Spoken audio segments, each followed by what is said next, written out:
Welcome to CHAINCHAT, a podcast driven by our desire to unlock the dialogue surrounding the ever-growing and incredibly exciting digital world. We are your hosts, Mihi and Nicola, two women from the legal world who are passionate about making this space relevant, relatable and accessible to everyone. Let's chat. Kia ora and welcome to episode 6. I can't believe we are 3 independent episodes deep since launching, and I guess time flies when you're having fun. Today's topic has been trending for the past couple of weeks, and I'm pretty sure that slap was the loudest slap the globe has heard in a while. But whether you agree with the reason or not, it can't be denied that it has created a wave of flurry and activity in the Web3 space. In today's episode, we're going to break down a couple things. Binance at the Grammys and what that means, Snoop Dogg's latest Metaverse music video, and how you can now experience Will Smith's slap in VR. And you're right, Nick. I was actually on holiday with the olds when the news broke of the slap, and my whole news feed was full of nothing else. But in true, innovative Web3 fashion, it didn't take long before someone decided to make 2 VR experiences. One from Chris Rock's point of view, where you can experience in 3D being slapped by Will Smith, and one from Will Smith's point of view, where you can experience slapping Chris Rock. Obviously, we don't condone violence of any kind, but I thought it was an interesting way to poke fun at something which has become an iconic pop culture moment for the wrong reasons. Up until recently, you expected something like this to become a meme for sure, but I think as we head into the future, we can expect a lot more VR experiences as well, which is not really something I ever thought about before this. And while the Oscars were pretty chaotic, the Grammys were much more PC by comparison. But in a first, we saw Binance signing on as the official cryptocurrency exchange of the 64th annual Grammys. So Binance has partnered with the Grammys, and I know the news has made a big deal about it, especially I guess as new life has been breathed into award shows following that slap. But I know the first time I saw the headline, I was like, huh? I mean, the highlight of this year's Grammy was definitely Doja Cat for me.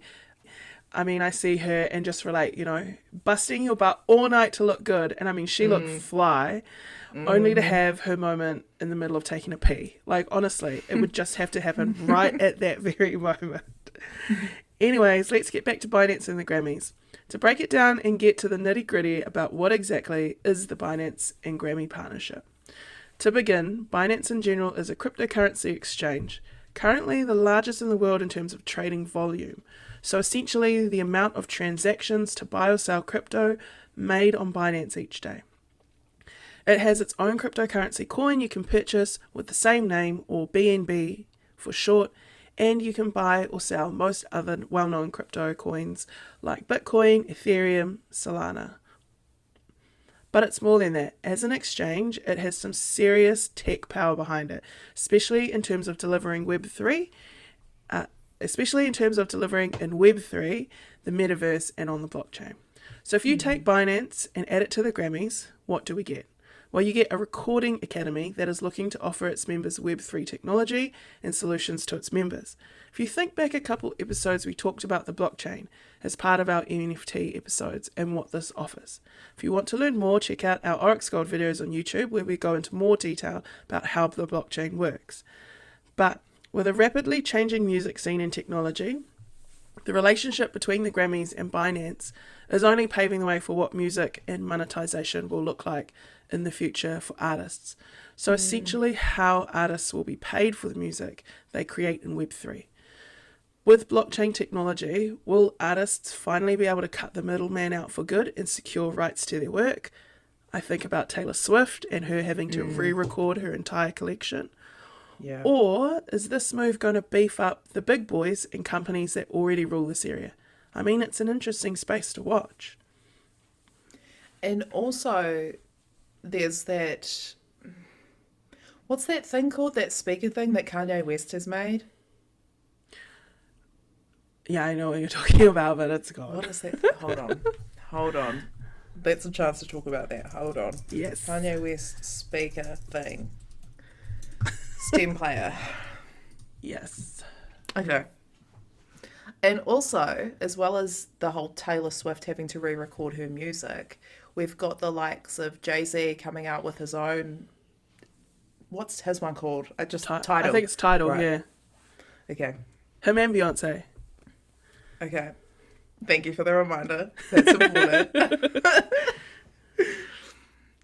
And also thinking about that and thinking about Taylor Swift having to re-record her records and put them on to the streaming players herself so that she has the rights to her own music. We've got Jay-Z and Beyonce a few years ago starting Tidal, and that was the only streaming platform where they held their music, where people could access their music. And then we've got Kanye West with his STEM player, which is still quite new to the game, but it's trending all over TikTok, and it's a really interesting piece of, I don't know what you'd call it, equipment that gives users a new experience with the music and the songs that they're used to listening to. So I think artists are definitely trying to get more innovative themselves to try and claw back some of the money that traditionally streaming platforms have been able to take from them because they don't completely own the rights to their music. So it is interesting.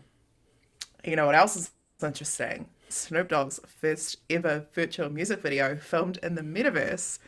So earlier this month, Snoop Dogg released a new music video for his song House I Built, where he appears as his virtual avatar.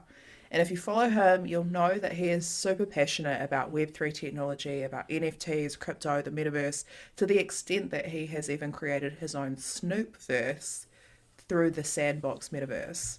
The deeper we get, the more we will start to see more of the traditional pop culture icons and events merging with the Web3 world. And I love how he starts the video with reference to his investment in the Sandbox, or the Sandbox token, and just constantly raps in reference to him living in the metaverse throughout the song.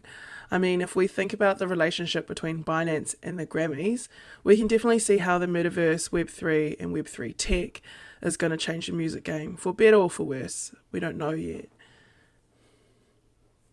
So what have we missed? Have you seen any interesting intersections between the pop culture world and Web3 recently? Let us know. Should I do that as well? Yeah. I'll do it as well. Yeah. Make sure you follow us on YouTube, Instagram, and on our OrixGold LinkedIn page. And if you could give the podcast a rating, we would really appreciate it. Otherwise, take care of yourselves, and we will chat to you next week.